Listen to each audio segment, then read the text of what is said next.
ప్రార్థన చేసి సహకరించినటువంటి పెద్దలకు ప్రత్యేక వందనాలు. వాక్య నిమిత్తం ఆల్రెడీ ప్రార్థన చేసుకున్నాం కాబట్టి ఎంతమందికి పోయిన పాఠాలు గుర్తున్నాయండి? గుర్తున్నాయా? అంటే మనం ఇప్పటివరకు నేర్చుకున్నాయి మనకు మైండ్లో ఉంటేనే ఒకదాని తర్వాత ఒకటి ఈ పాఠం మనకి కంటిన్యూగా ఉంటుంది కాబట్టి మనం మర్చిపోకుండా ఉంటాం. పోయిన శనివారం మనకు జరిగి ఉంటే మళ్ళీ ఒకసారి గుర్తొచ్చేది. బ్రేక్ వచ్చింది కాబట్టి మళ్ళీ ఒకసారి జ్ఞాపకం చేసే ప్రయత్నం చేస్తా. ఎక్కువ ఏం కాదు, కొద్దిగా మనం మాట్లాడుకొని ముందుకు వెళ్ళిపోదాం ఈరోజు లెసన్కి. దేవుడు ఎవరు అనే అంశంలో మనం మొదటగా మాట్లాడుకుంది దేవుణ్ణి తెలుసుకోగలమా అని మొదటి భాగాన్ని మనం మాట్లాడుకున్నాం. దేవుణ్ణి తెలుసుకోవాలంటే మనకేముండాలి? ఆయన వెతకాలి. వెతకడానికి ముందుగా మనకేముండాలి? ఆసక్తి ఉండాలి. అలా ఆసక్తి ఉన్న మనం ఎలా వెతికితే దేవుడు దొరుకుతున్నాడు అని చెప్తుంది బైబిల్. అని అంటే మన సొంత జ్ఞానంతో వెతికితే దేవుడు మనకు దొరకడు అని మనకు అర్థమైంది మొదటి పాఠంలో. ఇక రెండవ పాఠానికి వచ్చే వరకు దేవుడు తనంతట తాను వెల్లడి చేసుకోవాల్సిన అవసరం ఉందా అంటే ఆయన గురించి ఆయన చెప్పుకోవాల్సిన అవసరం ఉందని అంటే ఉంది అనే బైబిల్ చెప్తుంది.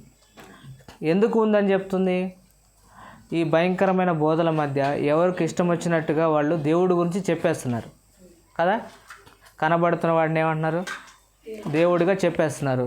కాబట్టి కనబడుతున్న ఈ సృష్టిని చూసి దేవుణ్ణి అర్థం చేసుకోవడానికి బదులుగా కనబడుతున్న ఈ సృష్టిని ఏమంటున్నారు?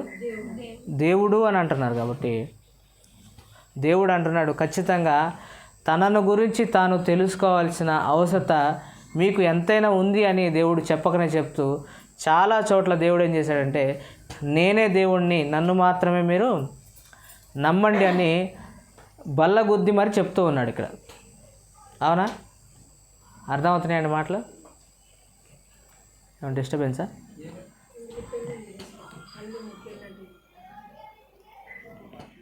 ఓకే ఓకే వదిలేసండి, అది జరుగుతుంటుంది. అది ఉన్నా లేకపోయినా మనం ముందుకు వెళ్ళిపోదాం. ఇప్పుడు దేవుడు తనను తాను వెల్లడి చేసుకోకపోతే కనబడుతున్న సృష్టిని చూసి ఏమనుకుంటున్నారు జనులు? దేవుడు అని అంటున్నారు. కాబట్టి కనబడుతున్న సృష్టిని చూసి మీరు ఏం చేయాలి? నన్ను మీరు గుర్తు చేసుకోవాలని దేవుడు చెబుతుంటే కనబడుతున్న సృష్టిని చూసి ఆ సృష్టి దేవుడు లేదా దేవతలు లేదా దేవుళ్ళుగా ఈరోజు సమాజంలో కనబడుతున్నారు. కాబట్టి ఈ భయంకరమైన దుర్బోధల మధ్య, భయంకరమైనటువంటి ఈ సమాజం మధ్య దేవుడు ఎవరో తనను తాను ఆయన వెల్లడిపరుచుకోవాల్సిన అవసరత ఎంతైనా ఉంది. ఇక మనం మూడో పాఠానికి వెళ్ళిపోతే దేవుడు మన అవగాహనకు మించి ఉండటం. పోయినసారి చెప్పినట్టుగా దేవుడికి కొంతమంది చూడండి ఇష్టం వచ్చినట్టు సినిమా హీరోల ఆకారాలు తగిలించడం మనం చూస్తాం. అవునా? ఆ సినిమా హీరోలు ఫిజిక్, అతనికి ఉన్న బాడీ షేప్ని చూసి దేవుడు కూడా ఇలానే ఉంటే బాగుండు అంటే వాళ్ళు అనుకున్నారు దేవుడు ఎలా ఉండాలి? మంచి బాడీ బిల్డింగ్ చేసిన వాడై ఉండి, మంచి కండలు తిరిగిన వాడై ఉండి, దేవుడు కూడా ఇలాగనే ఉండాలని వాళ్లకు నచ్చిన ఆకారంలో దేవుడికి ఆకారాన్ని ఇచ్చేసి వాళ్ళకి ఇష్టం వచ్చినప్పుడు కోరికలు తీర్చాలి, వాళ్ళకి కష్టం వచ్చినప్పుడు దేవుడు వాళ్ళ అవసరాలు తీర్చాలి అని సమాజంలో ఏం చేస్తున్నారు? దేవుడిని చాలా తక్కువ స్థాయిలో చూడడం మొదలుపెట్టారు. అందుకని దేవుడు అనే ఆ శక్తి మనకు అర్థం కాలేదు. ఒకవేళ దేవుడు అనే శక్తి మనకు అర్థమైతే మన బ్రతుకులు ఇలా ఉండవు. ఎందుకు మన బ్రతుకులు ఇలా ఉండవని బైబిల్ చెప్తుందనంటే మన ఇంట్లో తల్లిదండ్రులు ఉంటారు, పిల్లలకు ఏ కష్టం తెలియకుండా పెంచడానికి ప్రయత్నం చేస్తారు. అవునా? వాళ్ళు అనుకుంటారు నా కుమారుడికి నేను చేసే కష్టం వాడికి తెలియద్దు, నేను పడే కష్టం వాడు పడకూడదు. అందుకే ఏం చేస్తారంటే మ్యాక్సిమం తల్లిదండ్రులు ఏం చేస్తుంటారంటే వాళ్ళ కష్టాన్ని చెప్పకుండా వాళ్ళని పెంచడం జరుగుతుంది. కానీ వాళ్ళు కష్టపడి రేపటి రోజున వాడిని ఒక ప్రయోజకుడిని చేసి ఒక మంచి కలెక్టర్ను ఒక ఉద్యోగిగా తయారు చేసిన తర్వాత పిల్లలు తల్లిదండ్రుల కష్టాన్ని ఒకవేళ గుర్తించకుండా వారిని దూరం పెట్టేయడం, వారిని హేళనగా చూడడం, ఒకవేళ అలాంటి పరిస్థితులు చేస్తే వాళ్ళ హృదయం ఎలా ఉంటుంది చెప్పండి. నేను ఇంత కష్టపడి వాడి కోసం ఇన్ని రాత్రనక పగలనక తినక నేను కష్టపడి వాడిని చదివించి ఈ రకంగా నేను చేస్తే వాడు ఏం చేశాడు? నా కష్టాన్ని, నా మనసును వాడు గుర్తించలేకపోయాడు. మీరు నమ్ముతారో లేదో, మనకు ఇటీవల జరిగిన ఒక చిన్న సర్వేలో తల్లిదండ్రుల మీద పిల్లలకు నిజంగా ఎంతవరకు ప్రేమ ఉంటుంది అని ఒక చిన్న సర్వే చేస్తే మ్యాక్సిమము పిల్లల గట్ట తల్లిదండ్రుల మీద ఎక్కువ ప్రేమ ఉండదట. తల్లిదండ్రులకే పిల్లల మీద ఎక్కువ ప్రేమ ఉంటుందంట. ఇటీవల జరిగిన ఒక సంఘటన అందరినీ కలిసివేసింది. ఏంటంటే ఒక పేపర్లో స్టేట్మెంట్ వచ్చింది. ఏమనంటే అమెరికాలోనో సంథింగ్ ఇంగ్లాండ్లోనో ఒక బాగా చదువుకున్న ఒక అమ్మాయి ఉంది. ఆ అమ్మాయి వాళ్ళ డాడీ మంచి ఎంప్లాయీ, బాగా కష్టపడి చదివించి ఉద్యోగాన్ని ఇప్పించి అమెరికాకో లేదా ఇంగ్లాండ్కో పంపించాడు. వాళ్ళ నాన్న ఇప్పుడు రేపో మాపో చనిపోయే పరిస్థితులు ఏర్పడిన తర్వాత అక్కడ ఉన్న వాళ్ళు చెప్తున్నారంట, మీ నాన్న రేపో మాపో చనిపోయేటట్టున్నాడు, నువ్వు రమ్మ అంటే ఖచ్చితంగా వస్తానండి అన్నదట. తీరా ఆమె వచ్చే లోపలే ఏం జరిగిందో తెలుసా? వాళ్ళ నాన్నగారు చనిపోయారట. చనిపోతే అమ్మ ఇదిగో మీ నాన్నగారు, మేము అప్పటి నుంచి చెప్తున్నాం, నువ్వు వచ్చే లోపల పరిస్థితి చేదాటిపోయేటట్టుంది, నువ్వు రమ్మ దయచేసి అంటే వాళ్ళు ఏం చేశారో తెలుసా? మేము వస్తామని చెబుతూ చచ్చిపోయే టైంకి ఏమన్నారో తెలుసా మాట? మేము రావట్లేదు, మాకు వీలు లేదు, శవాన్ని మీరే తీసేసేయండి అని అన్నారట. చూడండి, బాగా ఆలోచన చేయండి. తల్లిదండ్రుల గురించి పిల్లలకు ఉన్న ప్రేమ ఎంత గొప్పదో మనకు అర్థమైపోయింది. ఎందుకంటే అదే తల్లి పొరపాటున కుమారుడికి ఏదైనా దెబ్బ తగిలితే ఏం చేస్తుంది? విలవిల్లాడిపోతుంది, తల్లడిల్లిపోతుంది. అదే అమ్మకి జ్వరం వచ్చిందిరా అంటే వీడికి పట్టదు ఇక్కడ. అరే నాన్నకి కాలికి దెబ్బ తగిలిందిరా అంటే దెబ్బే కదా, మానిపోతుందిలే. అంటే తల్లిదండ్రులు పిల్లల పట్ల చూపించేంత ప్రేమ పిల్లలు తల్లిదండ్రుల మీద చూపించలేరట. ఆ అమ్మాయి అన్నది, మా నాన్నని తీసేసేయండి మీరే అన్నదట. ఆ మాట విన్న చాలామంది అన్నారు, ఏం కూతురు అమ్మా నువ్వు అంటే. విమర్శలు వస్తాయి రా, ఇంత కష్టపడ్డ తండ్రికి నువ్వు ఇచ్చే బహుమతి ఇదా? ఆలోచన. అంటే ఇది ఎందుకు మనం చెప్తున్నామంటే, నా పిల్లలు, నా కుటుంబం, నా సంసారాన్ని మనం ఇంత ప్రయాసపడతాం కదా, కానీ ఏదో ఒక రోజు మనం వెళ్ళిపోయినప్పుడు ఖచ్చితంగా ఇలాంటి పరిస్థితులు కూడా మనకు ఎదురవుతుండొచ్చు. చెప్పలేము, కాలం ఎప్పుడు ఎవరిని ఎలా మారుస్తుందో చెప్పలేము. నా అనుకునేవారు మనల్ని వదిలేసిపోయే అవకాశాలు ఉండొచ్చు. కానీ ఏది మారినా, ఎవరు మారినా, మారనివాడు, మార్పు లేనివాడు ఎవరు? మన దేవుడు. అలాంటి దేవుడు మన పక్షాన ఉన్నప్పుడు మనం ఏం చేయాలి? బ్రతికున్నప్పుడే ఆ దేవుడిని మనం అర్థం చేసుకునే ప్రయత్నం చేయాలి. ఒక భార్య అంటది భర్తతో, మా ఆయన నాకు ఇప్పుడు అర్థం కాదండి, పెళ్ళై 10 సంవత్సరాలు అయింది, లేదా 20 సంవత్సరాలు అయింది, మా ఆయన ఎప్పుడు ఎలా ఉంటాడో కూడా నాకు ఇప్పటికీ అర్థం కాదనే భార్యలు లేరా? ఉన్నారు. నా భార్య ఎప్పుడు ఎలా మాట్లాడుతుందో, ఏ టైంకి ఎలా ఉంటుందో నాకు ఇప్పటికి కూడా అర్థం కావట్లేదండి అని అనే భర్తలు కూడా ఉన్నారు ఈ సమాజంలో.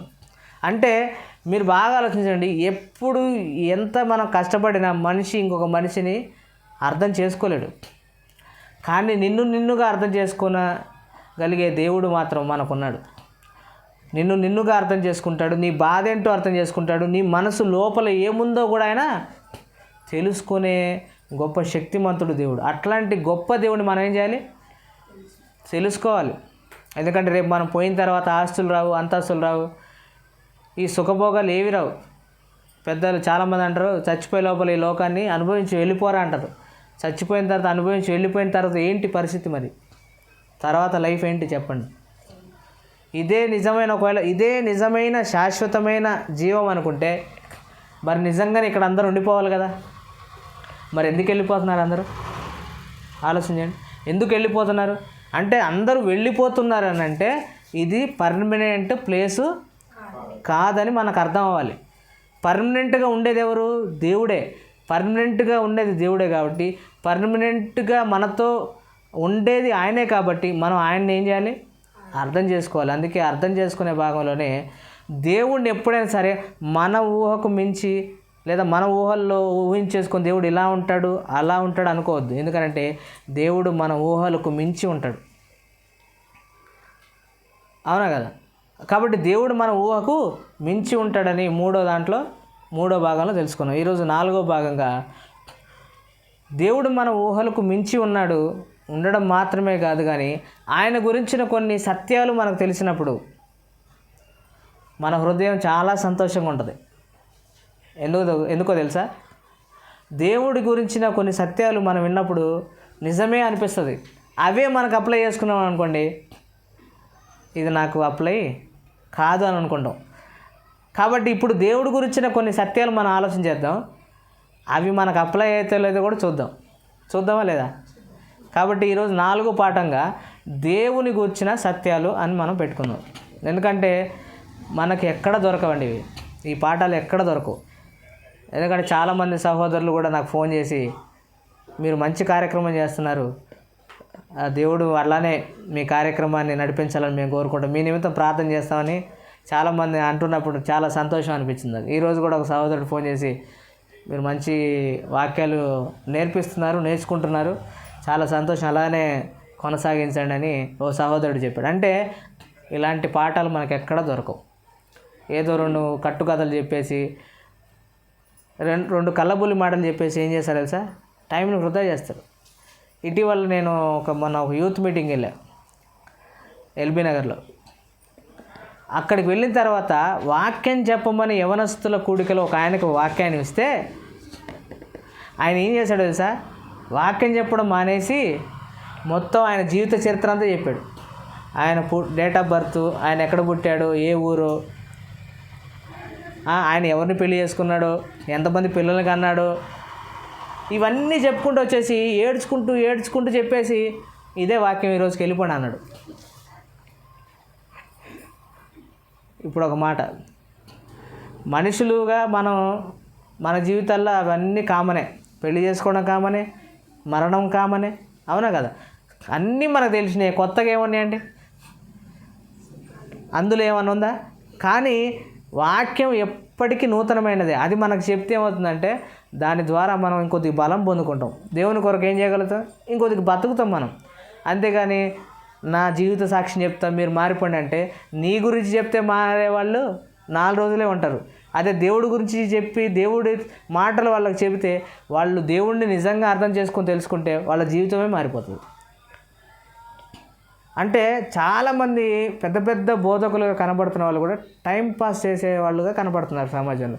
ఎందుకనంటే వాళ్లకు దేవుని గురించిన సత్యం తెలియదు. ఎందుకు తెలియదు? వాళ్ళు తమ జ్ఞానముతో దేవుడిని వెతకాలనుకున్నారు కాబట్టి దేవుడు వాళ్ళకు దొరకలేదు. కానీ ఈరోజు మన అదృష్టం ఏంటో కానీ దేవుడు మనకి అవకాశం ఇస్తున్నాడు. కాబట్టి దేవుని గురించిన సత్యాలలో ఈరోజు ఒక సత్యాన్ని మనం చూద్దాం.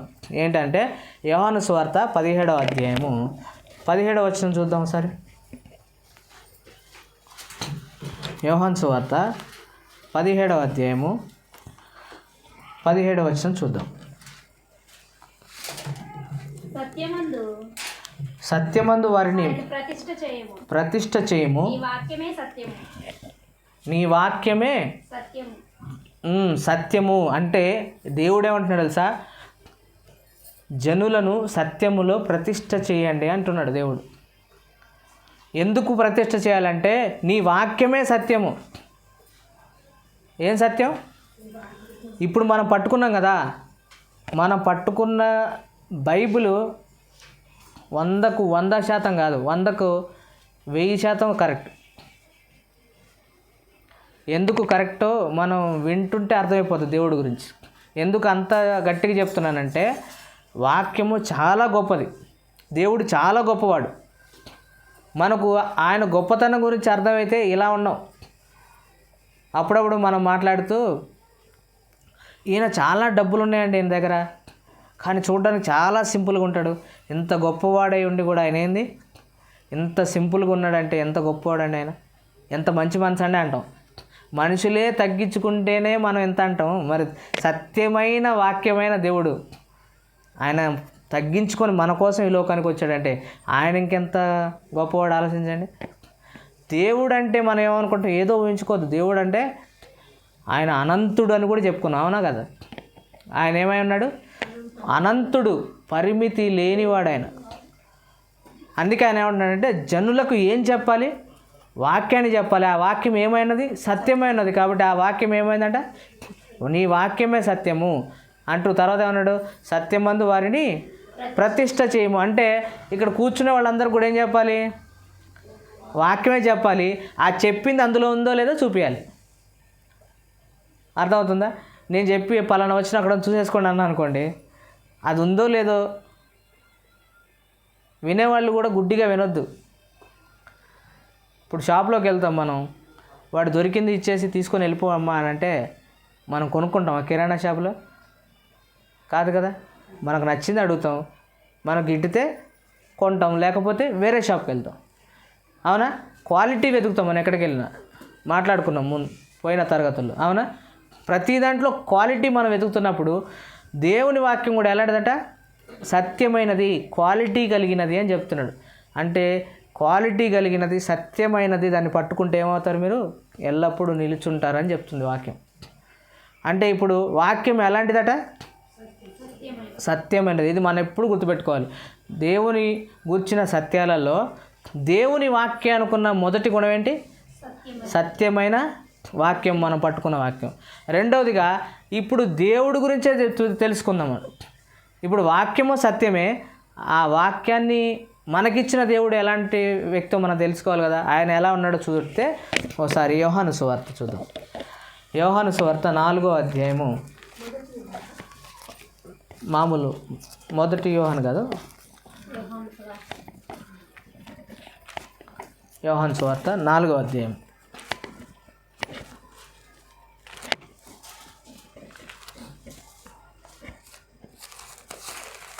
24వ వచనం చూడండి ఒకసారి, ఏముందా? యోహాను సువార్త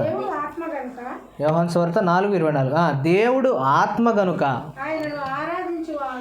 ఆయనను ఆరాధించువారు ఆత్మతోనూ సత్యముతోనూ ఆరాధించేవాళ్ళు. ఏమంటున్నాడు చూసారా?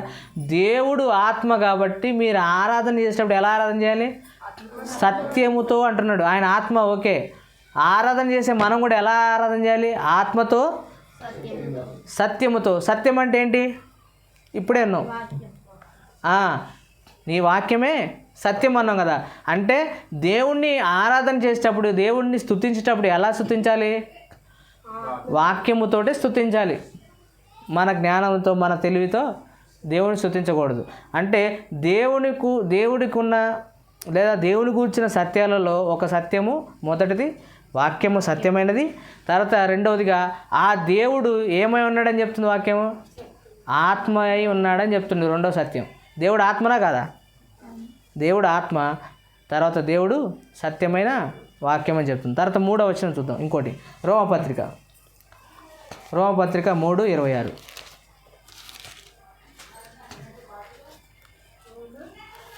రోమపత్రిక 3వ అధ్యాయము 26వ వచనం చూద్దాం.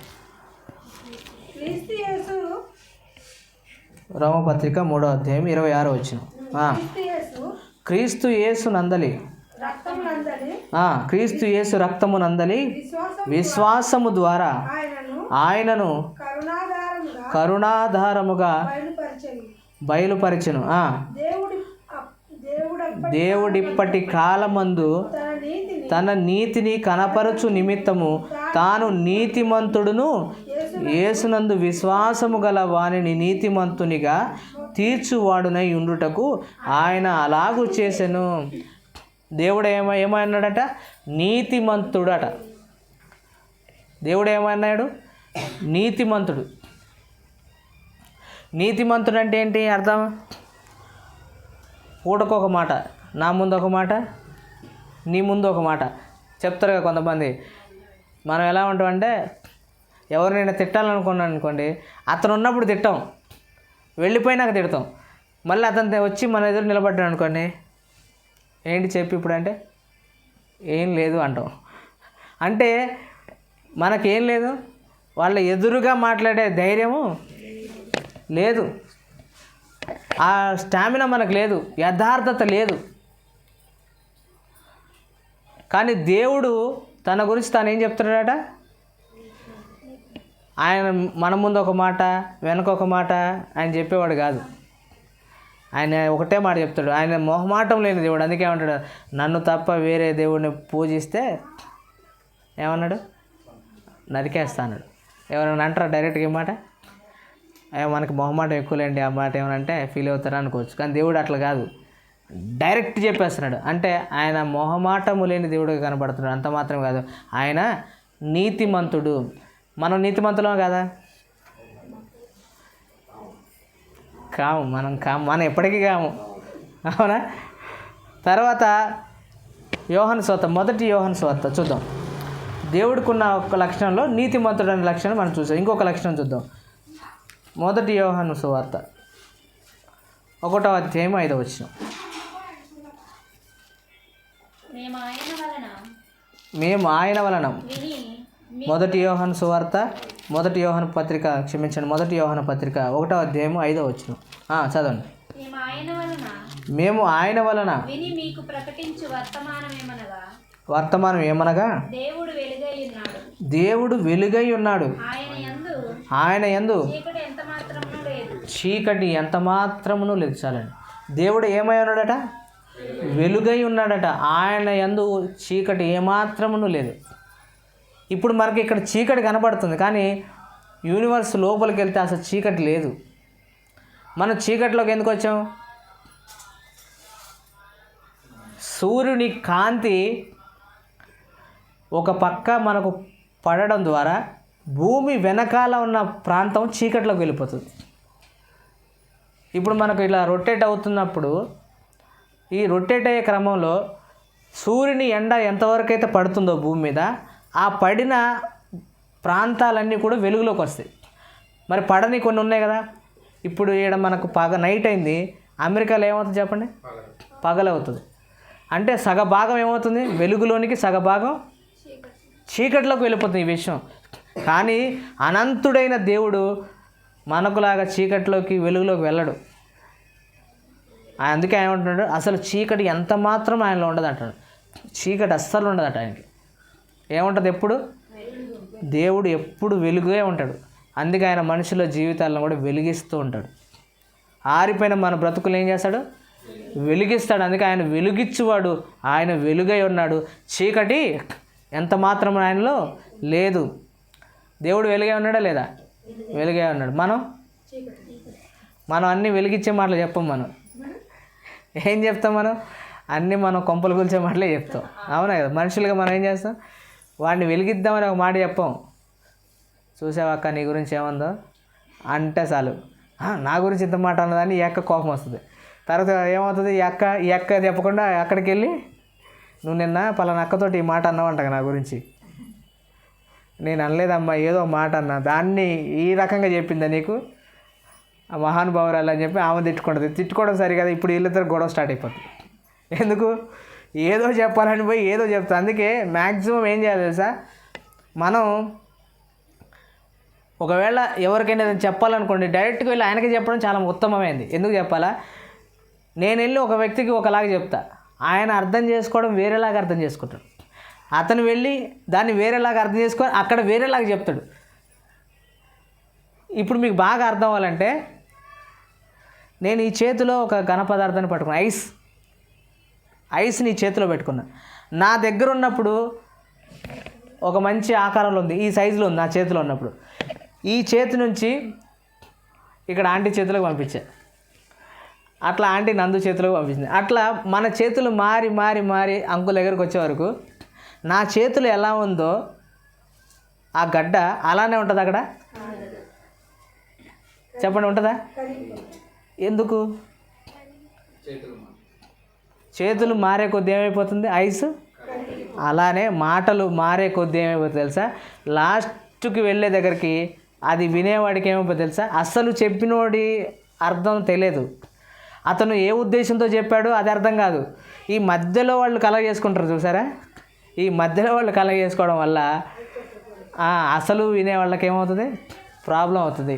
అప్పుడు సరిగ్గా ఇన్ఫర్మేషన్ రాకుండా ఏమవుతుంది, నువ్వు నా గురించి ఇంత తప్పుడుగా మాట్లాడావంటే అసలు నేను అలా అనలేదండి, నేను వేరేలాగా అన్నా, కానీ చెప్పడం వాళ్ళు ఏం చెప్పారట, వాళ్ళు వేరే ఉద్దేశంతో చెప్పారు అని అంటారు. అందుకే ఏం మనం చేయాల్సింది ఏంటో తెలుసా, డైరెక్ట్గా వెళ్ళే మాట్లాడాలి. ఇది చేయండి, చాలా అపార్థాలు తొలగిపోతాయి, చాలా అనర్థాలు తొలగిపోతాయి. మనం ఏం చేస్తాం తెలుసా, నువ్వు చెప్పు అంటుంటావా లేదా? అప్పుడప్పుడు మనం బాగా మన రెగ్యులర్ జీవితాలు అలవాటు. పెళ్ళి కాకముందంటే వేరేలా కూడా, భార్య వచ్చిన తర్వాత ఏం చేస్తాం, ఏదైనా చెప్పాలంటే నువ్వు చెప్పుపో నా మాటే, ఏం చేయాలి, మా ఆయన చెప్పిండని చెప్పంతే. వాళ్ళకేమో అర్థమవుతుంది, వాళ్ళు వెళ్ళి వేరే చెప్పారు అనుకోండి, అప్పుడు మళ్ళీ ఏమంటే మళ్ళీ నేను అదేనా చెప్పింది, నువ్వు ఎందుకు అలా చెప్పినావు అని మళ్ళీ ఎవరిని తిడతాం, మళ్ళీ వాళ్ళనే తిడతాం. అంటే దీన్ని బట్టి మనకేం అర్థమవుతుంది, మన మాటలు వెలిగిస్తాయా కూల్చేస్తాయి. కాబట్టి అందుకే మనం ఎప్పుడు పొరపాటు చేయొద్దు. ఇప్పుడు నేను నందుతో మాట్లాడాలనుకో, డైరెక్ట్ నందుతోటి వచ్చి మాట్లాడాలి అంతే. మధ్యలో వచ్చి వేరే వాళ్ళని తెచ్చిపెట్టుకున్నాను అనుకోండి, ఏమైపోద్ది, నా ఉద్దేశం తనకు అర్థం కాదు, అప్పుడు మధ్యవర్తి వల్ల ఏమైపోతుంది, ప్రాబ్లం క్రియేట్. అలానే దేవుడి గురించి మనకు అర్థం అవ్వాలన్నా, దేవుడి గురించి తెలుసుకోవాలన్నా బైబిల్ దగ్గరికి రావాలి. ఎక్కడికి రావాలి, బైబిల్ దగ్గర రావాలి, ఎవరి దగ్గరికి వెళ్ళకూడదు. ఒకవేళ వెళ్తే మనమేమో కొంపలు కూలుస్తాం, వాళ్ళని ఆత్మలనే కూల్చేస్తారు. వాళ్ళు ఏం చేస్తారు, మన ఆత్మనే కూల్చేస్తారు. ఆత్మకు వెలుగిచ్చే మాటలు అందించరు, ఆరిపోయే మాటలు ఇచ్చేస్తారు. ఆరిపోయే మాటల వల్ల మన జీవితాలు, చర్చికి వెళ్తే కొంతమందికి జీవితాలు వెలుగుతాయి. అరే ఈరోజు దేవుడు పలానా దగ్గరికి వెళ్తే నాతో మాట్లాడాడు రా అని చెప్పుకుంటాం. కానీ కొన్ని చోట్లకి వెళ్తే ఉప్పు పప్పు చారు సాంబారు ఇవే మాట్లాడతారు. అవునా? ఒక ఆవిడ సీరియస్గా గొడవ లేకుండా పోద్దని ఓ రోజు అన్నదట, దేవుడు అట వచ్చి, అమ్మ పప్పులో ఉప్పేయడం మర్చిపోయామ్మ చూసుకోండి అట. ఏమన్నట, పప్పులో నువ్వు వండే పప్పులు ఉప్పే అని చెప్పడానికి ఆయన ఎక్కడి నుంచి వచ్చాడట, పైన ఈ ఆకాశ మహాకాశాల పట్టణ దేవుడు కిందికి వచ్చి ఉప్పేసుకోమ్మా అని అన్నాడట. నమ్మొచ్చా? మీరు ఆలోచించండి. మనం ఇన్ని రోజులుగా లెసన్స్ వింటున్నాం, దేవుడు అనంతుడు అన్నాం, ఆత్మ అని చెప్పుకుంటున్నాం, ఆయన పరిమితి లేనివాడు, మనకు పరిమితి ఉందని చెప్పుకుంటున్నాం, ఈ ఆకాశ మహాకాశాల పట్టం అని చెప్పుకుంటున్నాం. అట్లాంటి దేవుడు వచ్చాట ఏమన్నాడట, పప్పులో ఉప్పేసుకొని చెప్పాడట. నమ్మడానికి ఏమైనా బాగుంది అసలు? చెప్పేవాడు సామెత ఉంటుంది, చెప్పేవాడు చెప్తేనట పంది అంటే ఏదో పురాణం చెప్తే, పంది పురాణం చెప్తే వినేవాడికి బుద్ధి ఉండాలని అన్నారట. ఆలోచించండి, చెప్పేవాళ్ళు అలా చెప్తే వినేవాడికైనా ఇది ఉండాలి కదా, లేదు మనకి. సరే, దేవుడు మనకేమన్నాడట, మూడవదిగా క్షమించాలి, నాలుగవది ఇప్పుడు మనం మాట్లాడుతాం. మొదటి పాయింట్ వాక్యము, రెండవది ఆయన ఆత్మయే ఉన్నాడు, మూడవది ఆయన నీతిమంతుడై ఉన్నాడు, నాలుగవదిగా ఆయన ఏమన్నాడు, వెలుగై ఉన్నాడు. చివరిగా ఒకటి చూద్దాం దేవుని యొక్క లక్షణాలలో. అదే మొదటి యోహాను పత్రిక 4వ అధ్యాయం 8వ వచనం. మొదటి యోహాను పత్రిక 4వ అధ్యాయం 8వ వచనం. దేవుడు ప్రేమ స్వరూపి, ప్రేమ లేనివాడు దేవుణ్ణి ఎరుగడు. ఇక్కడ ఏమంటున్నాడు ఆయన, దేవుడు ప్రేమ స్వరూపి అంటే ఆయన ప్రేమ గలవాడట. మనం దేవుణ్ణి ఎరిగామని ఒకవేళ చెప్పుకుంటే మనం ఏం కలిగి ఉండాలి, ప్రేమ కలిగి ఉండాలి. మరి ఇన్ని మాటలు అంటున్నాం, మనలో ప్రేమ లేదనుకోండి, ఎవరు లేనట్టు, దేవుడు లేనట్టు. దేవుడు లేకపోతే ఎవరు ఉన్నట్టు, సింపుల్, దయ్యం అన్నట్టు. క్వైట్ ఆపోజిట్ కదా. మనం చిన్నప్పుడు కొన్ని పదాలు నేర్చుకున్నాం, వ్యతిరేక పదాలని. ప్రకృతికి వికృతి అంటాం, వెలుగుకి చీకటి అంటాం. అంటే తెలుసుగా ఈ పదాలు. ఇప్పుడు దీన్నే మన జీవితాలు అప్లై చేసుకుందాం. మనలో ప్రేమ లేదంటే ఏమున్నట్టు, ఇంకా ప్రేమ కలిగిన దేవుడు మనలో లేడంటే ద్వేషం కలిగిన అపవాది మనలో ఉన్నట్టే. ఏమన్నట్టు, అపవాది మనలో ఉన్నాడు. అంటే మనం అనుకోవాలన్నమాట అప్పుడప్పుడు. ఎవరికైనా ప్రేమగా చెప్పలేకపోయాం అనుకోండి, ఏమనుకోవాలి, నాలో దయ్యం వచ్చి కూర్చున్నాడు, నాకు అర్థమైపోయింది అనుకోవాలి మనం. ఈ సిమ్టమ్స్ మనకి కరోనా వచ్చిన తర్వాత సిమ్టమ్స్ అర్థమైపోయాయా? అవి బాగా అర్థమవుతాయి, ఇవి మాత్రం అర్థం కాదు మనకి. కరోనా వచ్చిందంటే ముక్కు చీతే చాలు, మరి వాడికి ఉందో ఏమో అని ఆమెడు దూరం పరిగెడతాం. పొర్రపాటున ఎవరితో ప్రేమగా మాట్లాడలేదనుకో, అరే నేను ఈరోజు ప్రేమగా మాట్లాడలేకపోయినా మా నాన్నతోటి, లేకపోతే నా స్నేహితుడితోటి, నా బంధువులతోటి ప్రేమగా మాట్లాడలేకపోతున్నానని అంటే నాలో వాక్యం లేదు, నాలో దేవుడు లేడేమో, నేను సరి చేసుకోవాలనుకోవాలి. దేవుడికి చాలా ఇష్టం తెలుసా. దేవుడికి ఎలాంటి వాళ్ళు అంటే ఇష్టం అంటే, ఆయన చెప్పినట్టు ఎవరైతే వినాలనుకుంటారో వాళ్ళు అడగకుండా అన్నీ చేసేస్తారట వాళ్ళకి. కొంతమంది చెప్తూ ఉంటారు, మాట ఒకటి చెప్తారు, చేసేది ఇంకోటి చేస్తుంటారు. వాళ్ళకి నువ్వు చేస్తూ ఉంటావు అంతే ప్రార్థన, అది పోతూనే ఉంటుంది, కానీ అది మాత్రం ఆయన మాత్రం రిసీవ్ చేసుకోడు. ఎందుకు చేసుకుంటాడు చెప్పండి? ప్రేమ మనం ఏం చేయాలి? చూపించాలి మన బ్రతుకులో. ఒకవేళ ప్రేమ కలిగి లేకపోతే ఖచ్చితంగా దేవుడు మనలో ఉండడని వాక్యం చెప్తుంది. మొదటిగా ఏం నేర్చుకున్నాం? మొదటిది దేవుడు వాక్యం సత్యమైన వాక్యమై ఉన్నాడు. రెండవది ఆయన ఆత్మయే ఉన్నాడు. మూడవది ఆయన నీతిమంతుడై ఉన్నాడు. నాలుగవది ఆయన వెలుగై ఉన్నాడు. ఐదవది ఆయన ప్రేమ స్వరూపి అయి ఉన్నాడు. ఇప్పుడు ఈ 5 లక్షణాలలో మనకుండే లక్షణాలు ఏంటి చూద్దాం. ఇందులో ఒక్కొక్కటి మనకు అప్లై చేసుకుందాం. ఇప్పుడు సత్యమందు వారిని ప్రతిష్ఠ చేయము, నీ వాక్యమే సత్యం అన్నాడు. అంటే సత్యంలో కూడా వాళ్ళు ఉండాలి, అంటే వాక్యంలో కూడా వాళ్ళు ఉండాలి అని దేవుడు అన్నాడు. మనం వాక్యంలో ఉన్నామా? వాక్యాన్ని వింటున్నామా? అది కూడా ఎలాంటి వాక్యం? సత్యమైన వాక్యం. అన్నం తినడం ఏది పడితే అది తినేస్తామా? మనం తినం కదా, మంచి క్వాలిటీనే తింటాం. మరి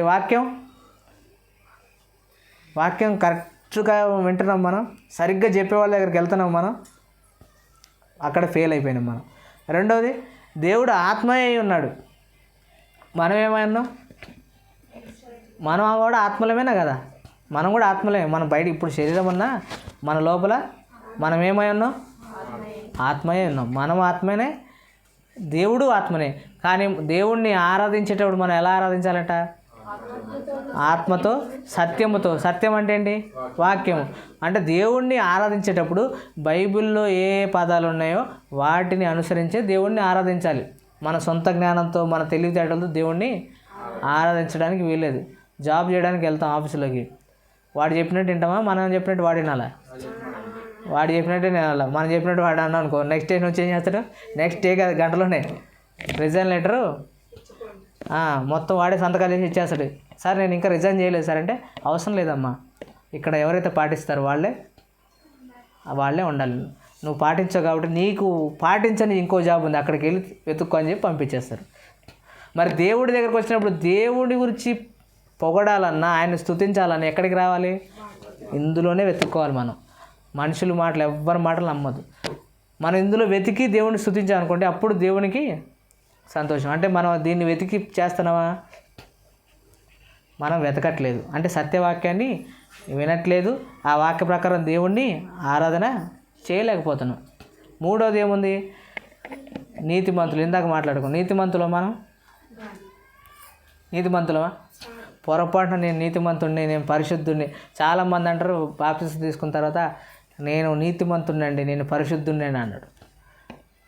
బాప్తిజం తీసుకుంటే నీతిమంతుడు అయిపోతాడా? బాప్టిజం అంటే వేరు, దాని సంగతి తర్వాత మాట్లాడుకున్నాం. కానీ బైబిల్ ప్రకారం ఎవడైనా నేను నీతిమంతుడని చెప్తే బైబిల్ ఏం చెప్తుంది చూడండి ఒకసారి, ఏమంటుందో. రోమపత్రిక 3:11. రోమపత్రిక 3వ అధ్యాయము 11వ వచనం. నీతిమంతుడు లేడు, ఒక్కడునూ లేడు, గ్రహించువాడెవడునూ లేడు, దేవుని వెదకువాడెవడునూ లేడు. అందరూ త్రోవ తప్పి ఏకముగా పనికి మాలిన వారైరి, మేలు చేయువాడు ఒక్కడు లేడు. వారి గొంతుగా తెరిచిన సమాధి, వారి నాలుకతో మోసము చేయుదురు, వారి పెదవుల క్రింద సర్ప విషం ఉన్నది అన్న. దేవుడు ఎంత వార్నింగ్ ఇస్తున్నాడు తెలుసా ఇక్కడ. నీతిమంతుడు ఒక్కడూ లేడు అంటాడు. దేవుణ్ణి వెతికేవాడు అస్సలు లేడట. దేవుణ్ణి వెతికేవాడు లేడు, నీతిమంతుడు లేడు. మరి ఎంతమంది ఉన్నాం ఇక్కడ మనం? మనం ఎంతమంది ఉన్నాం కదా ఇక్కడ నీతిమంతులుగా. మనం దేవుడిని నమ్ముకున్న వాళ్ళం కదా. దేవుడిని నమ్మితే నీతిమంతులేమో అవుతాం. కానీ మన నీతి ఎలా ఉంది? యథార్థ పరులేమన్నా మనం? ముందు ఒక మాట వెనక ఒక మాట అనే రకాలు మనం. ఇక్కడ ఉన్న మనం అందరం అంతే కదా మనుషులుగా. మనిషి నైజం ఏంటి? అదే. అందుకే మనకి ఏం అప్లై కాదు, నీతిమంతుడు అనే ట్యాగ్ మనకి అప్లై కాదు. వెలుగై ఉన్నామా మనం? వెలుగై లేము మనం, అవునా? మనం వెలుగుగా లేము. తర్వాత ప్రేమమయుడే ఉన్నాడట దేవుడు. దేవుడు ఏమై ఉన్నాడు? ప్రేమమయ. మనం ప్రేమగా మాట్లాడుతున్నాం అండి ఎవరితోనైనా? అంతెందుకండి, పెళ్ళయింది, భార్య భర్తలు ఏ రోజున ప్రేమగా మాట్లాడుకున్నాం పెళ్ళైన తర్వాత నుంచి? పెళ్ళైన 4 రోజులే అసలు నేను ఎందుకు చేసుకున్నాను అంటాడు కొంతమంది. అయితే అనవసరంగా నేను చేసుకోకుండా ఉంటే బాగుండేది అని ఒకరినొకరు తిట్టుకుంటుంటారా లేదా? నీ మొహం చూసుకున్న అర్థంలో పోయి నీలాంటి దాన్ని చేసుకున్నాను అతను అన్నావు, పోయి నీలాంటి వాడిని చేసుకున్నా ఏ షారుఖ్ ఖాన్నో లేకపోతే ఏ ప్రభాస్నో చేసుకుంటే బాగుండేది నేను ఇక్కడ తిట్టుకున్న రోజులు లేవా?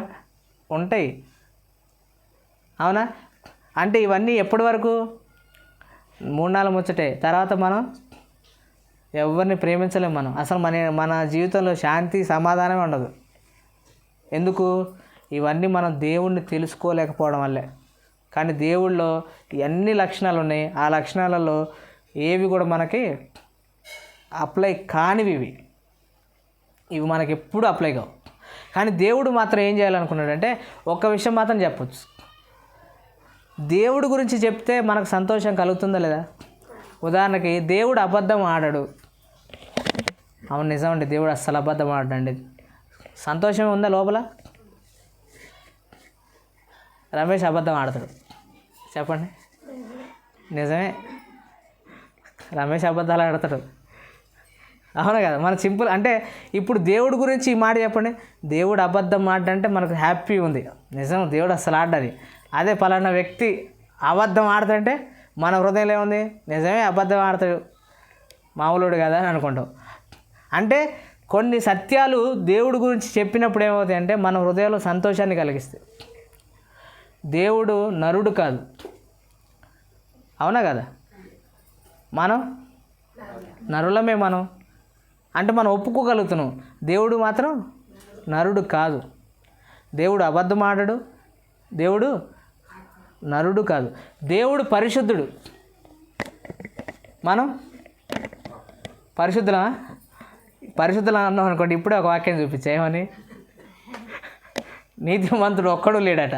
మరి మనం ఏంది పరిశుద్ధులు అనుకుంటున్నాం? పరిశుద్ధుల సహవాసంలో ఎవరు పరిశుద్ధులు? ఇక్కడ మనం ప్రార్థన చేస్తాం కదా, పరిశుద్ధుల గుంపులో సహవాసంలో నన్ను ఉంచావు అని అంటాం. కానీ అసలు పరిశుద్ధులు ఎవడూ లేడని వాక్యం చెప్తుంది. కానీ మరి పరిశుద్ధులు అనేస్తున్నాం మనం అక్కడ. అంటే దేవుడు పరిశుద్ధుడు అంటే మనకి ఏం కలుగుతుంది? సంతోషంగా ఉంది. అదే మనం పరిశుద్ధులు అంటే మనసు అసలు ఒప్పదు. దేవుడు ప్రేమమయుడు, నిజంగా ప్రేమమయుడే. ఇప్పుడు దాకా బతుకున్నాం అంటే ప్రేమమయుడే. ఆయనను నమ్మిన వారిని, ఆయన నమ్మని వారిని, ఉగ్రవాదులు ఉన్నారు చూసారా? మనుషుల్ని చంపేవాళ్ళని, మనుషుల్ని చంపని వాళ్ళని కూడా ఆయన ఏం చేస్తాడు? ప్రేమిస్తున్నాడు. అందుకే ఇప్పటికి కూడా వాళ్ళు బ్రతికున్నారంటే ఆయన ప్రేమే. ఒకవేళ ప్రేమ లేదనుకోండి, ప్రేమ అంటే అన్నిటినీ ఓర్చుకూడదట. ప్రేమ ఏం చేస్తుంది? అన్నిటినీ ఓర్చుకూడదు.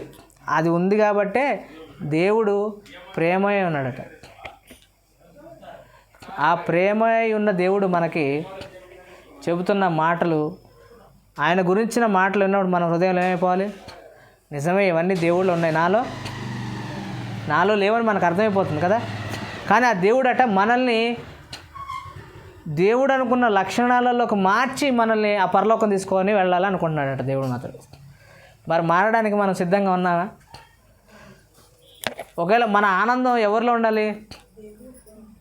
దేవుడి గురించి విన్నప్పుడు మనకు ఆనందం ఉండాలి. అందుకే కొంతమంది ఆనందపడతారు, ఎలా?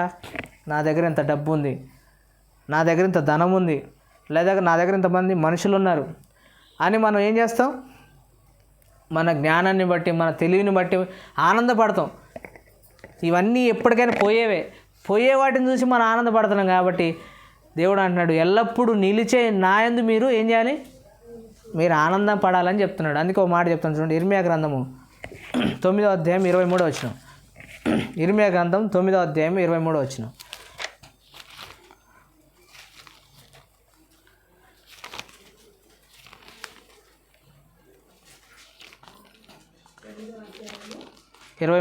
ఇర్మియా గ్రంథం 9వ అధ్యాయము. యెహోవా ఇలాగు సెలవిస్తున్నాడు, జ్ఞాని తన జ్ఞానమును బట్టి, శూరుడు తన శౌర్యమును బట్టి అతిశయింపకూడదు, ఐశ్వర్యవంతుడు తన ఐశ్వర్యమును బట్టి అతిశయింపకూడదు. అతిశయించువాడు దేని యందు అతిశయింపవలెననగా భూమి మీద కృప చూపుచు నీతి న్యాయములు జరిగించుచున్న యెహోవాను నేనే అని గ్రహించి నన్ను పరిశీలన చేసుకొనుటను బట్టియే అతిశయింపవాలని. చూసారు ఎంత పెద్ద మాట అంటున్నాడు దేవుడు. మీరు ఆనందించాలి అని ఒకవేళ అంటే నా యందే ఆనందించాలి. ఈరోజు ఆనందానికి హద్దులు ఎలా ఉన్నాయి తెలుసా? ఎవరైనా ఒక మంచి మాట చెప్తే ఆ మంచి మాటను కూడా ట్రోల్ చేసి పడేస్తారు. అవునా? ఏం చేస్తారు? ఎవరైనా ఒక మంచి మాట చెప్తే, మొన్న పొరపాటున ఒక అమ్మాయి ఇంగ్లీష్లో మాట్లాడింది. ఏం పొడి, దొండపూడి అని. పాప అమ్మాయికి ఇంగ్లీష్ వచ్చారాదా వాస్తవమే మాట్లాడుతుంది పాపం. ఆ అమ్మాయిని ఏం చేశారు, దొండపూడి అని చెప్పి మొత్తం ఆన్లైన్లో ఏం చేశారు, ట్రోల్ చేసి పడేశారు. అవునా? అంటే మనకు సత్యాలు మింగుడు పడవన్నమాట. ఒకవేళ ఎవరైనా మంచి మాట చెప్తే ఆ మంచి మాటను కూడా ఏం చేస్తారు, ట్రోల్ చేసి పడేస్తారు. అదే ఏదైనా బూతు మాట అంటే మాత్రం దాన్ని ఏకంగా సినిమాల్లోనే పెట్టేస్తారు. ఇటీవల సినిమా వచ్చింది తెలుసు కదా, గుంటూరు కారం అని. ఆ పాట ఫేమస్ అయిపోయింది అనమాట. ఎవరో ముసలాయన మాట్లాడాడు. ఆ మాట సమాజానికి అంత ఉపయోగపడేది ఏం కాదు, బూతు మాట. ఆ బూతు మాట తీసుకొని సినిమాలో పెట్టేశారు. ఇప్పుడు ఆ బూతు మాటను బట్టి ఏం చేస్తున్నారు సార్, అందరూ అదే డైలాగ్ కొట్టుకుంటా ఎగురుకుంటా సంతోషపడుతున్నారు. బూతు మాటలు ఏంది, ఎవడైనా పడతారండి ఎవడైనా? అసలు సమాజానికి జ్ఞానం ఉందా? జబర్దస్త్ ఏముంటాయి అందులో? మనకు బాధ ఏంటో తెలుసా, మనల్ని ఎవ్వరూ కూడా అననంత వరకు మనకు సంతోషమే. పొర్రపాటున ఎవడని వచ్చి అదే మాట మనల్ని అన్నాడు అనుకోండి, మనం ఊరుకుంటామా? మరి వేరే వాడిని అంటే మాత్రం ఏం చేస్తాం, పక్క నవ్వుతాం ఇక్కడ కూర్చొని. మన దాకా రానంత వరకు అది కామెడీ అయినా, అది బూతు మాట అయినా, ఏదైనా సరే మనకు హ్యాపీగా ఉంటుంది. అదే పొర్రపాటున వాడు మనల్ని అన్నాడు అనుకోండి, వాడు అసలు ఉండడు, మనం ఇక్కడ ఉండం అసలు. ఎందుకు అంటే సమాజానికి ఆనందం అంటే తెలియదు.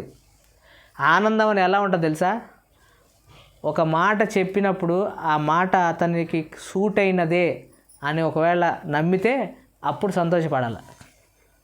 వాడు చాలా మంచోడు రా అన్నాం అనుకో, నిజమే వాడు చాలా మంచోడు అని మన హృదయం ఏమైపోవాలి, సంతోషంతో ఇంకా గొప్పగా ఉండాలి. అంతేగాని వాడు దొంగోడు రాగానే ఇక్కడ కూర్చొని నవ్వుతున్నాం అనుకోండి, ఏమనుకోవాలి చెప్పండి? సైడ్ క్యారెక్టర్లు వేస్తారు కదా జబర్దస్త్లో, బూతులన్నీ తిడతా ఉంటారు. ఇక్కడ కూర్చొని ఏం చేస్తారు, పక్క నవ్వుతుండవు.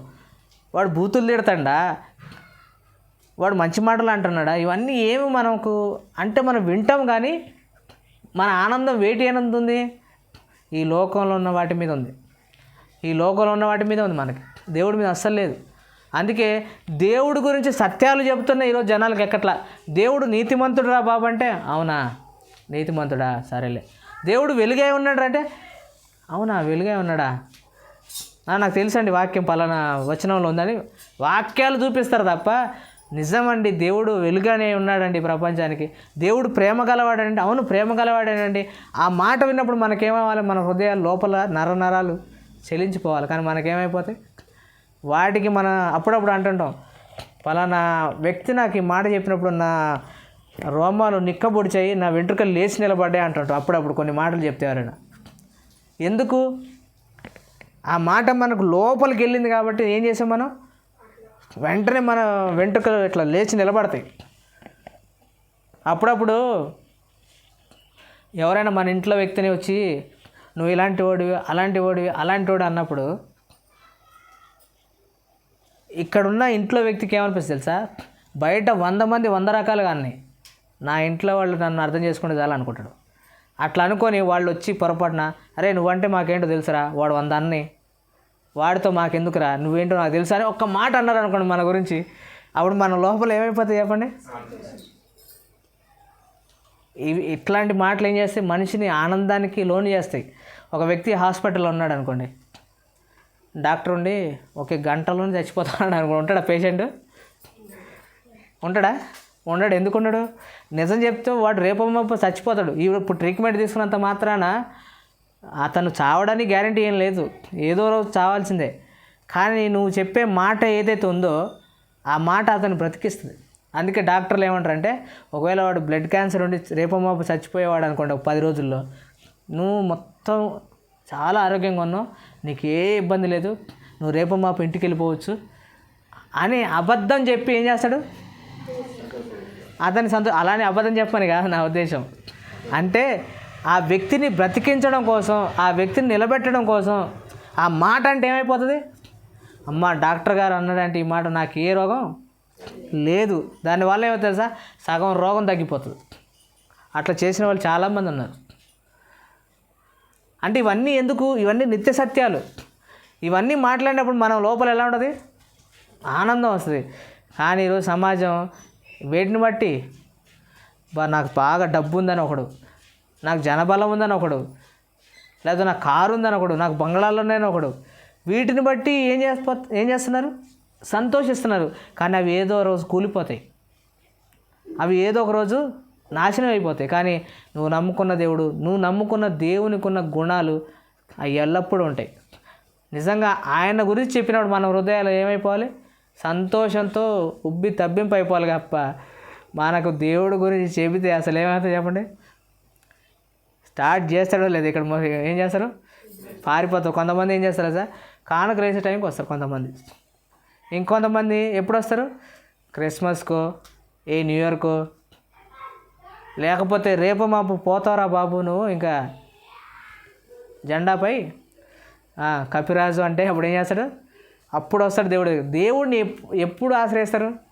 రేపో మాపో పోయేటప్పుడు ఆశ్రయిస్తారు. నీకు అప్పుడు దాకా తెలియదా దేవుడు చచ్చిపోయిన వారిని లేపాడని, చచ్చిపోతుందని లేపుతాడని తెలియదా నీకు? బతుకున్నంతకాలం తెలుసు, కానీ ఆ సత్యం నీకు ఎప్పుడు అర్థమైంది? పోయేటప్పుడు అర్థమైంది. దేవుడు జీవం గలవాడు, దేవుడు వెలుగు, మనల్ని బతికిస్తాడని అప్పుడు అర్థమైంది. బతుకున్నంతసేపు మనకు అర్థం కాదు. అందుకనే దేవుడు మనల్ని ఏం చేయాలనుకుంటే ఆ పరలోకానికి మనల్ని తీసుకొని రావాలని కోరుకుంటాడు. ఇదే కాదు, ఈ భూమి ఎల్లప్పుడు ఉంటుందా? భూమి ఎల్లప్పుడు ఉండదు, మనం ఎల్లప్పుడు ఉండం, శాశ్వతం కాదు. కానీ దేవుడి గురించి ఇందాక చూసిన లక్షణాలు అయితే ఉన్నాయో అవన్నీ దేవుళ్ళు ఉన్నాయి. అవి నిత్య సత్యాలు. అవి నిత్య సత్యాలంటే ఇంకో మాట చెప్తా, సూర్యుడు ఎప్పుడు తూర్పునే ఉదయించును. సత్యమా అబద్ధమా? పోనీ మార్చి, అదేంటండి సూర్యుడు ఈ మధ్య పడమరను ఉదయిస్తున్నాడు వెరైటీగా అని ఒక్క న్యూస్ ఏమైనా వచ్చిందా? రాలేదు. వచ్చిందా? అర్థం చేసుకోండి. అంటే ఇవన్నీ మనకి ఏం అర్థమవుతున్నాయి అంటే నిత్య సత్యం అది మార్పు లేదు. ఇంకా సూర్యుడు పడమరన అస్తమించును. సత్యమా అబద్ధం? సత్యమే కాదు. సత్యం అంటే మార్పు లేనిది, మార్చడానికి అవకాశం ఉండదు. ఇంకా పలానా వ్యక్తి తాగుబోతాడా కదా? కాదండి, తాగుబోతాడు కదండి. ఎలా తాగుబోతాడు? తాగేవాడిని తాగుబోతాడు నాకు ఏమంటాం చెప్పండి? అంతే కదా. అంటే ఇవన్నీ మన దగ్గరకు వచ్చేవరకు ఏమంటే గ్యారంటీ ఉండవు, కానీ దేవుడి దగ్గరికి వచ్చేవరకు. అందుకే దేవుడు కలిగించిన ప్రకృతి అయినా దేవుడైనా ఎల్లప్పుడూ మార్పు లేని వాళ్ళగా లేదా ఉంటారు. అందుకే ఈరోజు సృష్టి మనకి ఇన్ని ఇస్తుంది. ఒకవేళ దానికి కోపం వస్తే ఏం చేయాలి మనల్ని? రేపటి నుంచి సూర్యుడు ఉదయించడం మానేయాలి. సూర్యుడు ఒక్కడు ఉదయించడం మానేస్తే మన బ్రతుకులు ఇంకా అవుట్, అవునా కదా? కానీ ఏ రోజైనా అలిగాడు సూర్యుడు, ఈరోజు నేను రావట్లేదు, వీళ్ళు యుద్ధాలని అవని ఇవని చేసుకొని చంపేసుకుంటున్నారని ఏ రోజు రాకుండా మానేశాడా? ప్రతిరోజు అసలు నిత్య సత్యం అది. పొరపాటున సూర్యుడు ఈరోజు రాలేడని నువ్వు న్యూస్ పేపర్ రాసిన ఎవడు నమ్ముతాడా? అరే నువ్వు న్యూస్ పేపర్లు రాసినావు సూర్యుడు రాలేదని, సూర్యుడు వస్తాడు రా బాబు, అంత అబద్ధం ఎందుకు చెప్తానని రాసినోడు కొడతారు ముందు, తర్వాత సంగతి. అలానే దేవుడు అనే శక్తి కూడా ఎల్లప్పుడూ మారనివాడు. ఆయన మారడు. కానీ మనకి ఎక్కడ ఆనందం దొరుకుతుంది చెప్పండి? సినిమాల్లో, సీరియల్లో మనం వినే మాటలు ఏమన్నా మనకు సంతోషాన్ని కలిగిస్తున్నాయా? మనం అనుకుంటాం. అందుకే బైబిల్లో ప్రసంగి అయిన సొలొమోను గారు చెప్తారు, నవ్వడం ఎవడికి రాదట. నిజంగా నవ్వడం ఎవడికి రాదంట. ఆ నవ్వు ఎలా ఉంటుందో తెలుసా? నలుగురు కలిసి నవ్వుకునేదిగా ఉండాలి. ఒకడిని బాధ పెట్టి, ఒకడిని హింసించి, ఒకడిని ఏదో ఒక మాట అంటే మిగతా వాళ్ళు నవ్వుతారు చూసారు, అది నిజమైన సంతోషం కాదంట. ఇప్పుడు పలానా వ్యక్తి ఒక జోక్ వేసాడంటే ఏం చేయాలి? అందరు నవ్వుకునేటట్టు ఉండాలి, అదంతే. ఆ వ్యక్తిని అనేసి, ఆ వ్యక్తిని బాధ పెట్టేసి మిగతా వాళ్ళు నవ్వుతున్నారు అనుకోండి, అది నిజమైన ఆనందం కాదు. ఈరోజు జరుగుతుంది అదే. జబర్దస్త్లో ఏం జరుగుతుంది? ఒకటి తెస్తారు, బఫున్లాగా పెడతారు, వాడి మీద 100 మాటలు 100 పంచ్ డైలాగులు వేస్తారు. ఇక్కడ ఉన్న వాళ్ళందరూ ఏం చేస్తారు? పక్క నవ్వుతారు. నవ్వేనా అసలు అది? ఇది మనకు అర్థం కాదు. మనం కూడా ఏం చేస్తాం? ఇదేదో పెద్ద జోక్ అని మనం అవుతాం, కానీ వాడేది పచ్చి బూతులు. అక్కడ ట్రెండ్ అయిపోయింది, బూతు కూడా ట్రెండ్ అయిపోయింది ఈరోజు. ఆలోచన చేయండి. అందుకే మనం ఆనందం ఎలా ఉండాలి? దేవుని అందే ఉండాలి. అందుకే అన్నాడు, మీరు వేటిని బట్టి, గుర్రాలను బట్టి కానీ రథాలను బట్టి కానీ, మీ అప్పటి కాలంలో అవే ఉన్నాయి కాబట్టి వాళ్ళకి చెప్తున్నాడు అట్లా. మనం ఈ కాలంలో ఏమై ఉండాలి? కార్లను బట్టి, బంగనాలను బట్టి, జనాన్ని బట్టి, డబ్బును బట్టి, నా స్నేహితుడు గొప్పోడని, లేకపోతే నాకు అధికారులు తెలుసు అని, సీఎం తెలుసు, పిఎం తెలుసు అని, ఈ రకమైనటువంటి భావజాలంలోకి వెళ్ళిపోయి అదే నిజమైన సంతోషం అనుకున్నాం అనుకోండి, అది ఎంత మాత్రమో నిజమైన సంతోషము కాదు. ఆ నిజమైన సంతోషం ఎవరి యందు మనం ఆనందించాలి? దేవుని యందు మాత్రమే ఆనందించాలి. ఎందుకు? ఆయనే సత్యం కనుక. మన ఆనందం ఎలా ఉండాలి? దేవుని యందే ఉండాలి ఎప్పుడు ఆనందించిన. అందుకే వాక్యం విన్నప్పుడు మన హృదయం అయిపోవాలి, ఆనందంతో నిండిపోవాలి. దేవుని మాటలతో నింపుతాడు మన హృదయాన్ని దేవుడు తన మాటలతో. చివరిగా కొన్ని వచనాలు చూసుకొని ముగించేసుకుందాం. యోహాను సువార్త 5వ అధ్యాయము 19వ వచనం. యోహాను సువార్త 5వ అధ్యాయము 19వ వచనం. ఇంకా 2 వచనాలు చూసుకొని ముగించేసుకున్నాం. కాబట్టి యేసు వారికి ఇట్లు ప్రత్యుత్తరం ఇచ్చెను. క్షమించండి, 1 యోహాను పత్రిక 5వ అధ్యాయం. 1 యోహాను పత్రిక 5వ అధ్యాయము 19-20 వచనాలు చూద్దాం.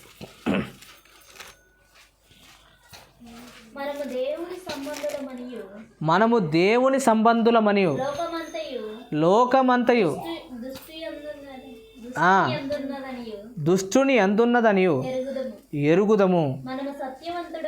మనం సత్యవంతుడైన వానిని ఎరుగవలెనని దేవుడు కుమారుడు వచ్చి మనకు వివేకమును అనుగ్రహించున్నాడని ఎరుగుదము. ఇప్పుడు దేవుడు ఏం చెప్తున్నాడు? లోకమంతా దుష్టునిలో ఉందట. దుష్టునిలో ఉంది, చాలా డేంజర్లో ఉంది లోకం. అందుకే చూడండి, ఆడపిల్లలు ఎవరైనా బయటికి వెళ్తే క్షేమంగా వస్తారో లేదో చెప్పలేము పరిస్థితులు. ఈరోజున చిన్న పిల్లల్ని బయటికి పంపాలంటే కూడా ఎలా ఆలోచిస్తున్నారంటే, చిన్న పిల్లల్ని సైతం చెరిచే భయంకరమైన సంస్కృతిలో ఉన్నాం మనం ఈరోజు. లోకం ఎంత భయంకరంగా ఉందంటే చాలా భయంకరంగా ఉందని చెప్తున్నాడు దేవుడు. అలాంటి లోకము దుష్టులలో ఉంది, మనము కూడా లోకంలోనే ఉన్నాం. కానీ మనం ఎవరమంట? మనం దేవుని సంబంధులము. అంటున్నాడు. మనం ఎవరంట? మనం దేవుని సంబంధం. ఎందుకంటే 20వ వచనంలో మనము సత్యవంతుడైన దేవుని ఎరుగవలెనని దేవుని కుమారుడు వచ్చి మనకు వివేకమును అనుగ్రహించి ఉన్నాడు. దేవుడి కుమారుడైన యేసుక్రీస్తు వారి ఈ లోకానికి వచ్చి ఆయన చెప్పాడు కాబట్టి దేవుడి గురించి మనకు తెలిసింది.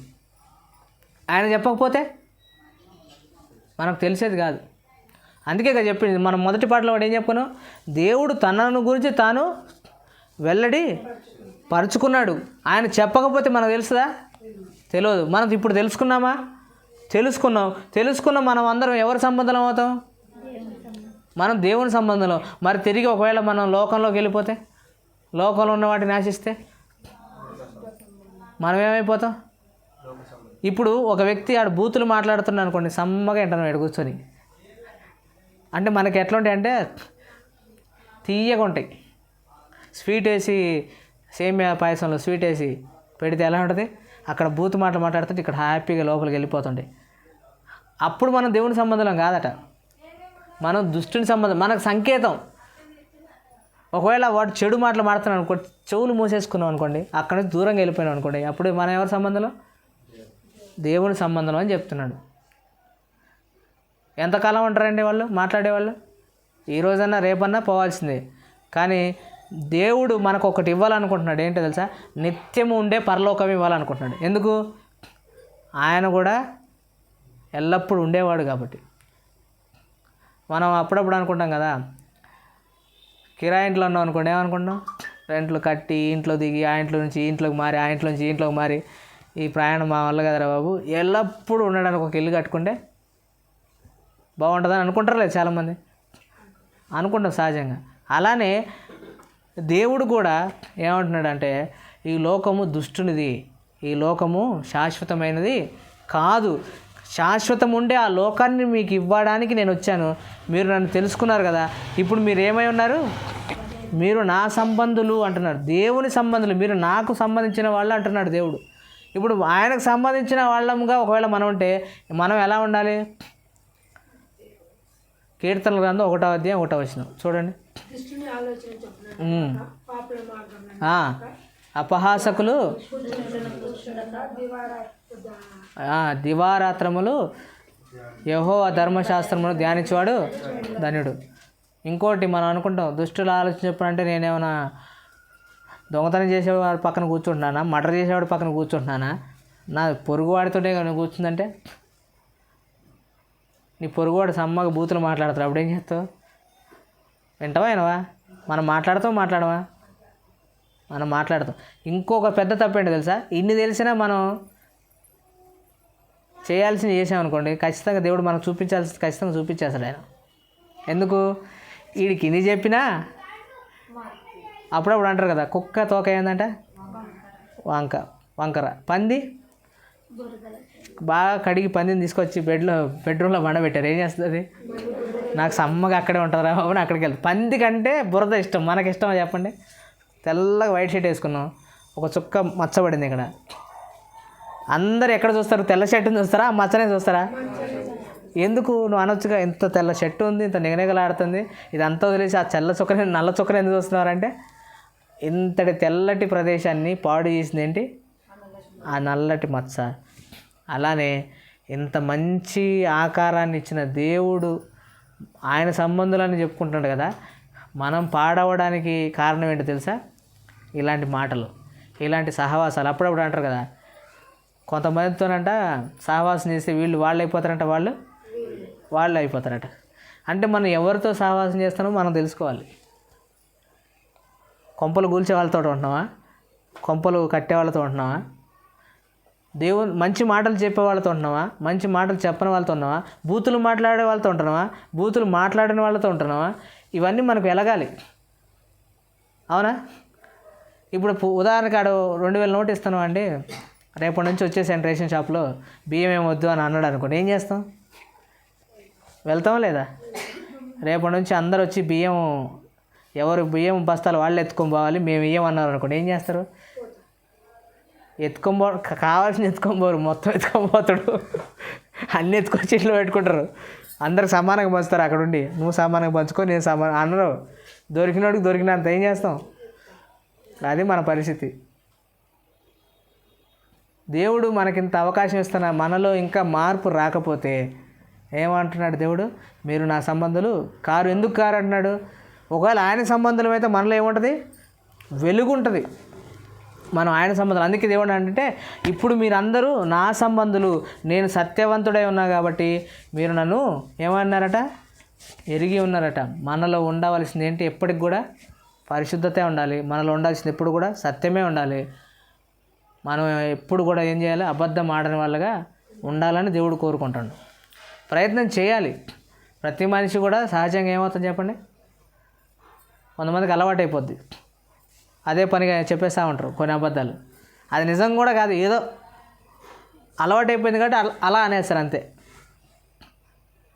అవునా? అట్లా మనం ఏం చేయకూడదట, ఉండకూడదు. ఒకవేళ దేవుడు చెప్పిన ప్రకారం మనం బ్రతికితే దేవుడు అట మనకి ఆహ్వానం పలుకుతాడట. ఎక్కడికి? నిత్యం ఉండే ఆ పరలోకానికి డోర్ ఓపెన్ చేస్తారట. డోర్ ఓపెన్ చేయడానికి ఎక్కడికి వస్తాడో తెలుసా? మన దగ్గరికే వస్తాడు. వస్తాడో లేదు చూసి ఇంకొక వచనం చూసి ముగించేసుకుంది. యాకోబు పత్రిక 4:8. యాకోబు పత్రిక 4వ అధ్యాయము 8వ వచనం.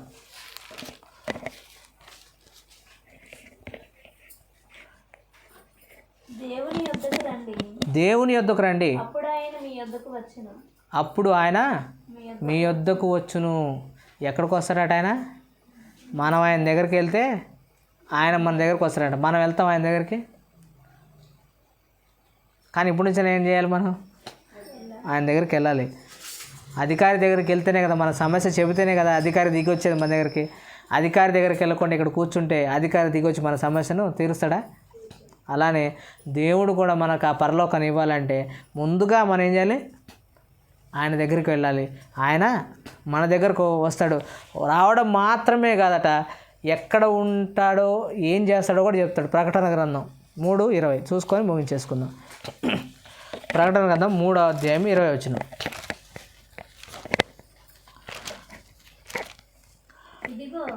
ఇదిగో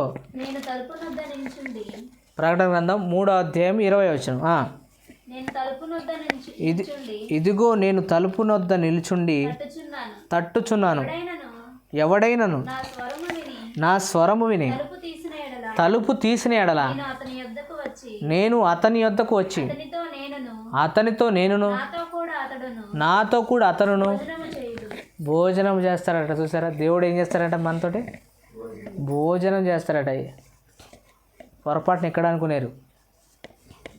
ఆయన భోజనం అనేది ఏంటో తెలుసా? మన హృదయం అనే ఈ డోర్ ఓపెన్ చేయాలి. భోజనం చేయడం అంటే తెలుసా? ఆయన మాటలతో మనం ఏం చేస్తాను? మన హృదయాన్ని నింపుకుంటే ఏమవుతుంది? అదే భోజనం చేసినట్టు. కానీ ఆయన చెప్తున్న మాట ఏంటి తెలుసా? డోర్ దగ్గరకు వచ్చి ఏం చేస్తాడట? కొడతాడట. మరి దేవుడు నీ దగ్గరకు వచ్చి డోర్ కొట్టడానికి సిద్ధంగా ఉన్నాడు. డోర్ ఓపెన్ చేయడానికి, మన హృదయం అనే డోర్ ఓపెన్ చేయడానికి మనం సిద్ధంగా ఉన్నామా? లేకపోతే కుళ్ళు కంపు అంతా మనం లోపల వేసేసుకొని దీన్ని ఖాళీ పెట్టుకోకుండా పగలని, కక్షలని, పంతాలని ఇవన్నీ మనం లోపల పెట్టేసుకున్నాం అనుకోండి, ఏమవుతాయి? దేవుడు రాగలడా? ఎందుకు? ఇవన్నీ ఉంటే దేవుడు రాలేడు. ఎందుకంటే దేవుడు ఎవరు? పరిశుద్ధుడు. పరిశుద్ధుడు రావాలంటే మన హృదయం ఏమై ఉండాలి? పరిశుద్ధంగా ఉండాలి, నీట్గా ఉండాలి, క్లీన్గా ఉండాలి మన హృదయంలోకి. అప్పుడు దేవుడు వస్తాడు. అప్పుడప్పుడు అంటారు చూసారు, చిన్నప్పుడు వాడికి దేవుడు కనపడతాడు రా అంటారు. ఎందుకురా అంటే వాడు చీమను కూడా చంపలేదట ఇప్పుడు దాకా, నీకు తెలుసా అంటారు. అంటే చీమను చంపనోడికి ఏం చేస్తారట? దేవుడు కనపడదంట. అంత అబద్ధమే. కానీ వాళ్ళు ఏమంటారు? చెప్పడం అలా చెప్తారు. చీమకు కూడా అపకారం చేయనోడికే దేవుడు కనపడతాడంట. అంటే ఈ లెక్కను చూస్తే మనం ఎన్ని చీమలు చంపినాం కాబట్టి మనకి దేవుడు కనపడరా అని అనుకునేవాళ్ళం మేము చిన్నప్పుడు చదువుకునేటప్పుడు. అంటే చీమను చంపితేనే దేవుడు కనపడకపోతే మరి ఈగలను చంపినాం, దోమలు చంపినాం, బొద్దింకలు, అసలు మనకి కనపడడం కూడా కనపడ్డా అసలు. అవునా కదా? అంత అబద్ధం. కానీ దేవుడు క్లియర్గా చెప్తుండే ఏమని? మీరు నా యొద్దకు రండి, నేను మీ యొద్దకు వస్తా. రావడం మాత్రమే కాదు, మీ దగ్గరకు వచ్చి డోర్ కొడతా. ఒకవేళ నా స్వరం విని మీరు డోర్ ఓపెన్ చేస్తే మీ లోపలికి వచ్చి మీతో పాటు కూర్చొని భోజనం చేస్తానంటున్నాడు దేవుడు. దేవుడితో కలిసి భోజనం చేయడానికి సిద్ధంగా ఉన్నాం మనం? ఉన్నామో లేదో దేవుడు మనకే వదిలేశాడు. కాబట్టి మనం ఏం చేయాలనంటే దేవుడు గురించి విన్న సత్యాలు మనం ఏవైతే ఉన్నాయో అవి విన్నప్పుడు మన హృదయం పులకించిపోవాలి అంతే తప్ప అనవసరమైన పనికిమాలని విని అవి వినేసి ఇవి వినేసి ఇవే అనేసుకొని టైం వేస్ట్ చేసేసుకొని టైంని వృధా చేసుకున్నాం అనుకోండి, నిజంగా చెప్తున్నా, ఈరోజు ఉన్న మనము ఒకానొక టైంలో ఇక్కడ ఉంటామా? ఎవ్వరు ఉన్నాం. కానీ దేవుడే పర్మనెంట్. మన ముందు ఎంతోమంది చచ్చిపోయారు, దేవుడు లేకుండా ఏమైనా పోయిండా? రేపు మనం పోతాం, మనం పోయినా దేవుడు ఏమైనా లేకుండా పోతాడా? దేవుడు ఎల్లప్పుడూ ఉంటాడు. కాబట్టి ఎల్లప్పుడూ ఉండే దేవుడిని మనం పట్టుకుంటే ఎల్లప్పుడూ ఉండే ఆ పరలోకంలో దేవుడితో పాటు ఎల్లప్పుడూ ఉన్నాం. ఇవన్నీ మానేసుకొని ఒకరి మీద ఒకరు కోపంతో తాపాలతో మనం బ్రతికాను అనుకోండి. అందుకే డాక్టర్లు కూడా ఏమంటారు తెలుసా? ముగించేస్తాను. డాక్టర్లు ఏమంటారు, మీ హృదయానికి నెమ్మదిని ఒకవేళ మీరు పెట్టుకోకపోతే మీకు లేనిపోయిన రోగాలు అటాక్ అవుతాయి అంట. బాగా కోపం పెట్టుకున్నారు అనుకోండి, ఏమవుతుంది చెప్పండి? బీపీ పెరుగుతుంది.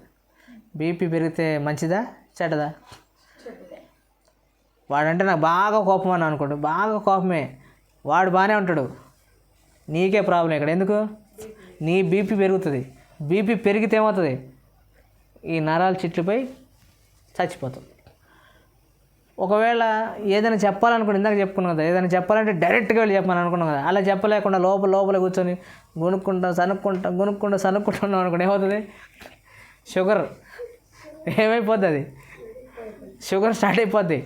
అరే నేను ఏమనలేదు, నేను ఏం చేసింది తప్ప అని అనుకున్నాం. షుగర్ అసలు ఎందుకు వచ్చింది అనుకుంటాం మనం. మనకు తెలియదు ఏంటంటే మనం సనుక్కుంటుంటాం కదా, అలా ఉండడం బట్టి ఏమవుతుంది? షుగర్ వచ్చేస్తుంది. ఏదో బాగా లోపల డెప్త్గా ఆలోచన చేస్తుందండి అంటారు.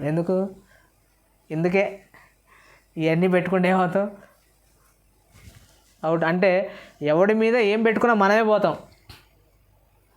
అందుకే ఎవరి మీద ఏం పెట్టుకోకుండా ఏం చేయాలి? మనం హ్యాపీగా ఈ జీవితంలో బ్రతికి దేవుడి కోసం బ్రతికేం చేయాలంటే అక్కడికి ఖచ్చితంగా వెళ్ళాలి మనం.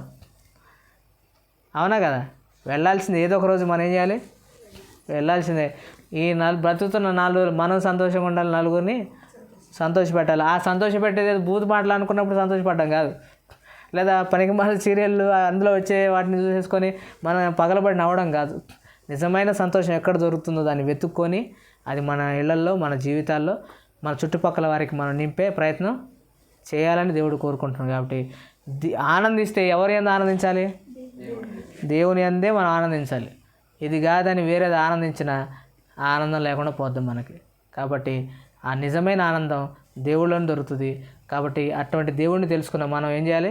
ఎల్లప్పుడూ ఆనందంగా ఉండాలని ఆ దేవుడిని మనం ప్రార్థన చేసుకోవాలి. ఆ దేవుడిని మా సహాయాన్ని మనం కోరుకోవాలి. కాబట్టి అటు దిశగా మన పరుగులు, మన ఆలోచనలు దేవుడు ఉండాలని కోరుకుంటూ ఈ మాటలు ముగిస్తున్నాను. ప్రార్థన చేసుకుందాం.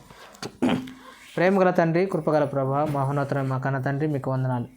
మీ కుమారుడైన క్రీస్తు వారు తండ్రి ఈ లోకంలోకి వచ్చి మీ గురించి తెలియజెప్పకపోతే మాకు తెలియదు తండ్రి. మీ గురించిన సత్యాలు విన్నప్పుడు మా హృదయం ఆనందంతో నిండిపోతుంది. కానీ మీరు ఎంత సత్యాలు చెబుతూ ఉన్నా వాటిని వినని సమాజంగా, వాటిని గ్రహించని సమాజంగా మేము మారిపోయాం.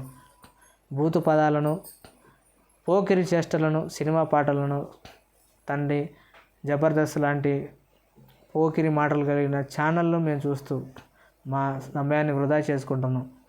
కానీ నిజమైన ఆనందం, నిజమైన సంతోషం మీ అందే ఉందని మీ వాక్యం తెలియజేసింది. అందరి బట్టి వందనాలు తండ్రి. అట్టి దిశగా మా పరుగులు, మా ఆలోచనలు ఉండుటకు కృప చూపమని, విన్న ఈ మాటలు మా ఆత్మీయ జీవితాన్ని ఇంకా మీకు దగ్గర చేసేవిగా ఈ మాటలు ఉండినట్లుగా కృప చూపండి. మరి ముఖ్యంగా జరుగుతున్న తండ్రి ఈ యొక్క